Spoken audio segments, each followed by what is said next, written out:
Hi everyone, in this tutorial I'll show you how to customize keyboard shortcuts in Windows 10 to make your workflow faster and more efficient.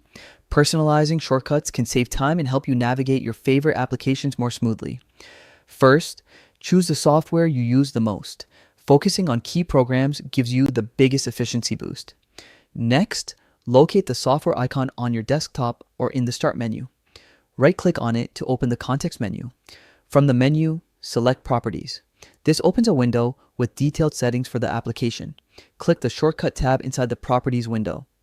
Here you can view the current shortcut assigned or see None if no shortcut has been set yet.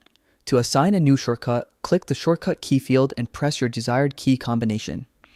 It's best to use intuitive combos like Ctrl plus Alt plus another key, and make sure it doesn't conflict with existing shortcuts. After setting your new shortcut, click Apply. This saves the change temporarily so you can test it and make sure it works as expected. Finally, click OK to commit the change permanently. Congratulations, you've successfully customized your keyboard shortcut. You can repeat this process for other applications to further improve your efficiency and workflow.